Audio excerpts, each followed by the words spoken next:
My name is Jessica. I've been married to my husband Adam for almost 10 years. I was feeling down because we had been struggling to have children.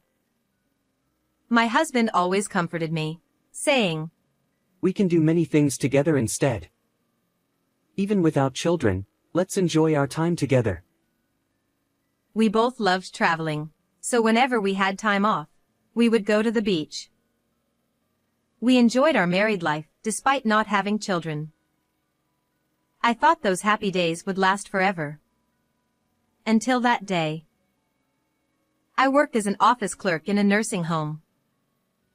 On that day, like any other, I was working diligently since the morning. While working, I was thinking about what to have for dinner tonight.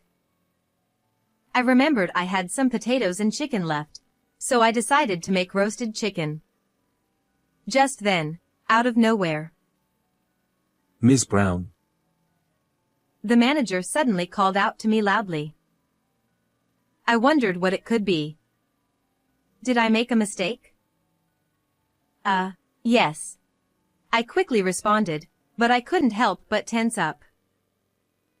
As I approached the manager's desk, the manager, in a panicked frenzy, rushed over to me instead.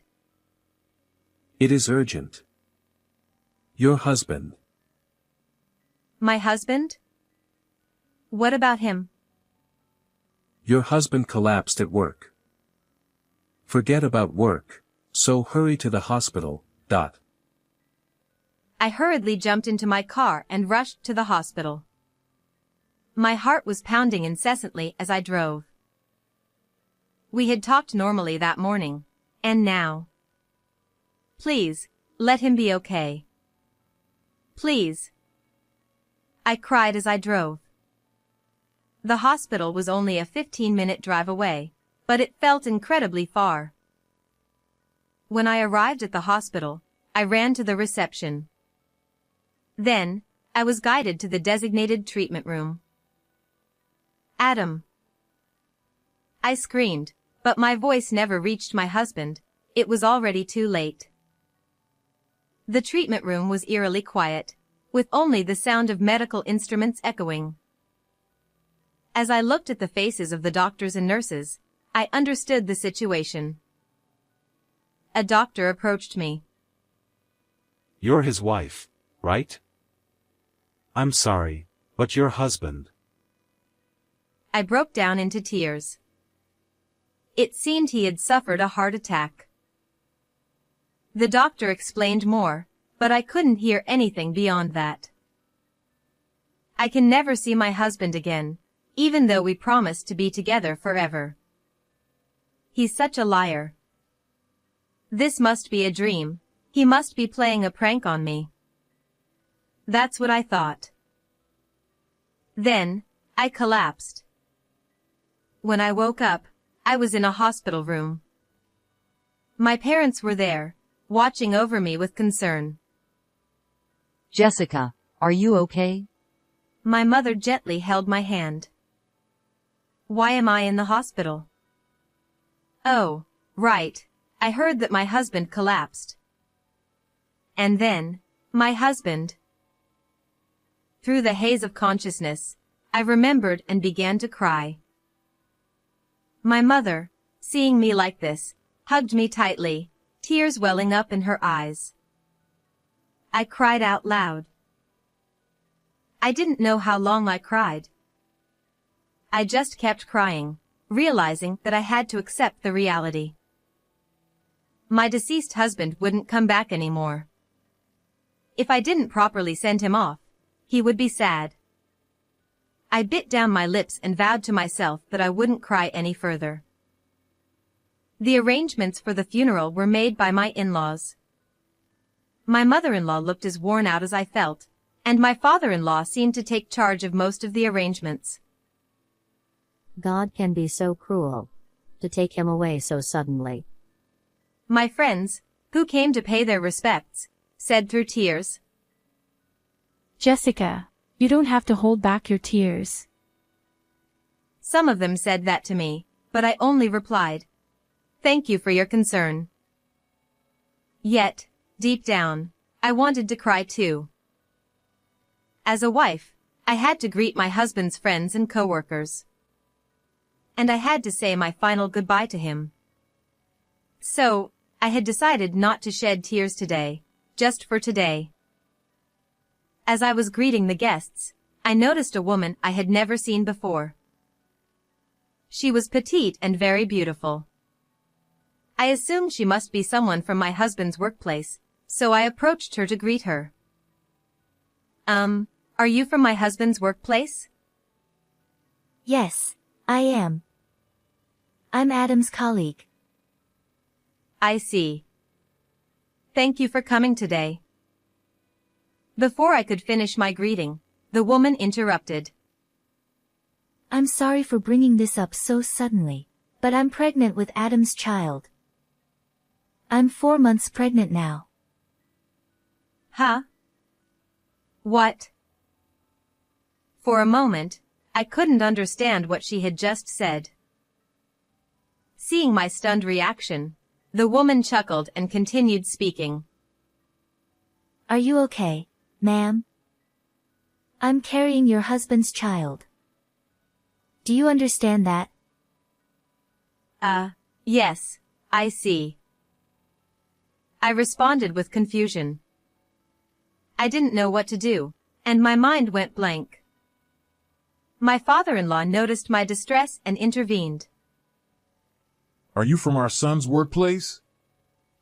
Thank you for coming today. Oh, are you Adam's father? Perfect. I'm pregnant with your son's child. That's why I came here today. The woman spoke a bit louder, and her words began to draw attention from others around us. My father-in-law was also taken aback by her unexpected statement. What on the earth are you saying in a place like this? Some expressed their anger. I'm saying it here because it's necessary. Adam's child is in my belly. That means I'll get a share of the inheritance, right? Her unexpected statement left everyone speechless. It's still during the funeral. Naturally, it's not the appropriate time to discuss inheritance. Hey, what are you saying? Stop it. My husband's boss, hearing the commotion, tried to intervene.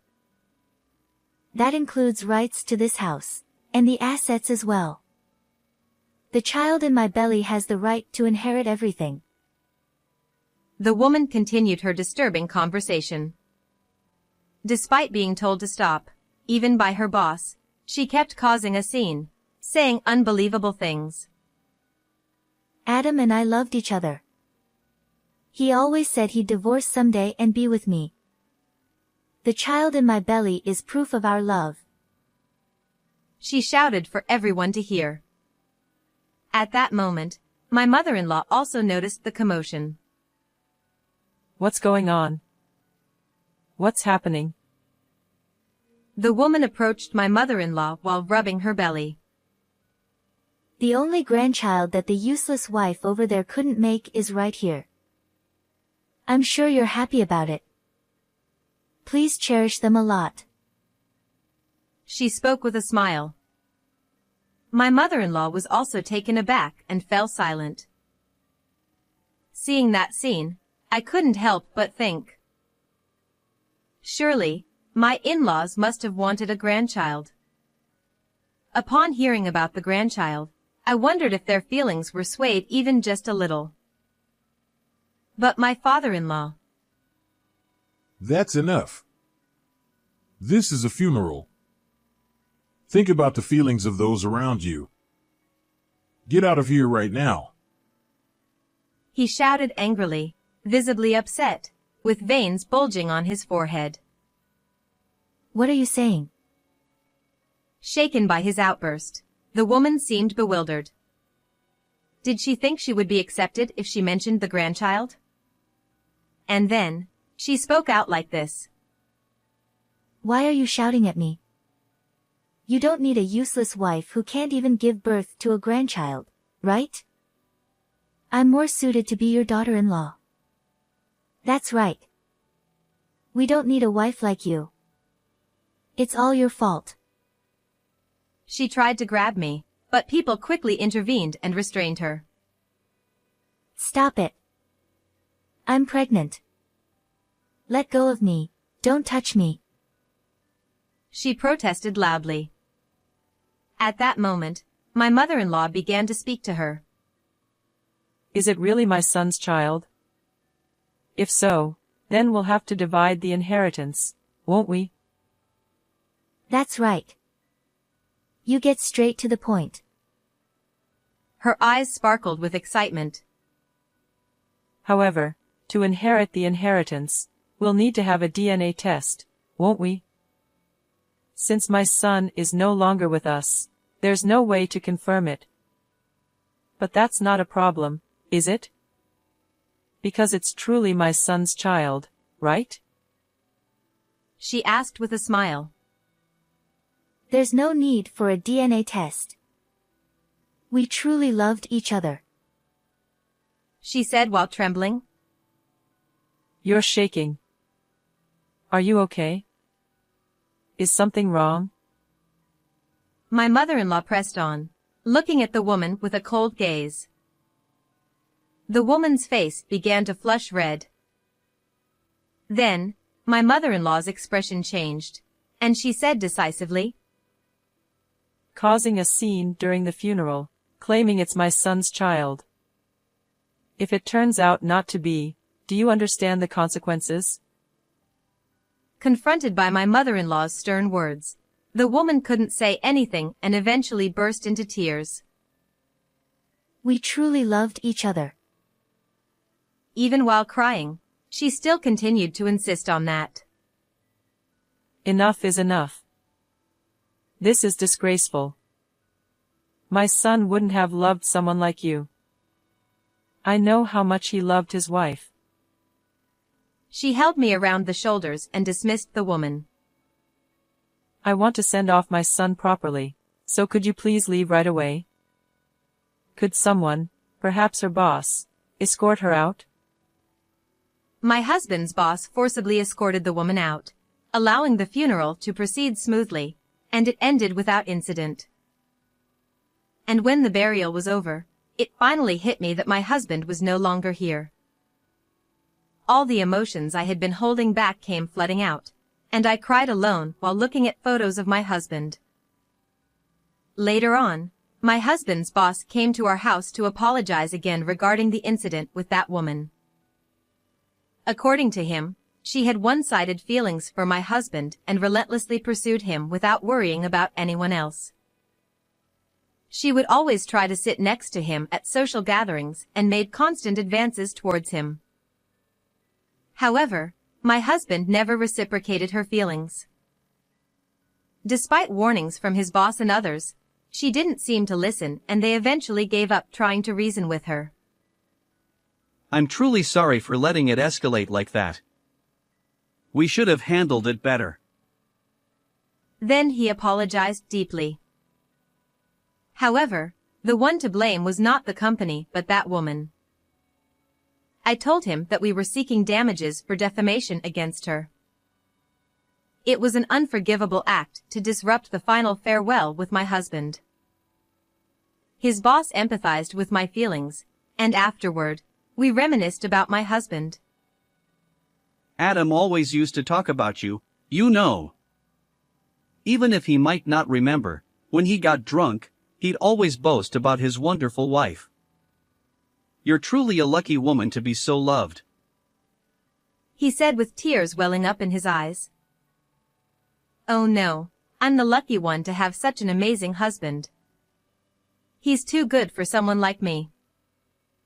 I replied, my voice trembling. This is what I heard from my mother-in-law later on, but it seems that the woman was really pregnant. However, it appears that the child was not my husband's, of course. She confessed to sleeping with various people and deliberately trying to get pregnant. She admitted that, out of spite for not being acknowledged by my husband, she thought causing a commotion by claiming the child was my husband's would surely lead to divorce. She doesn't know who the real father is. Everything came to light at the company, and she lost her job. She's currently unemployed and facing a damages claim from me, but it's her own fault. After his boss left, my mother-in-law came to me and shared a story. To be honest, there was only one time we mentioned wanting to see our grandchild. But Adam got angry at us. Don't you ever tell Jessica about that. If you do, I'll cut off ties with you as my parents. Even if we can't have children, as long as Jessica is with me, I am happy. That's what he said, and they apparently came to believe that as long as their son was happy, that was all that mattered. My mother-in-law continued her story. At that moment, I believed that he truly loved you, Jessica. Because of that, she could assert confidently that he had never cheated. I truly love you too, Jessica.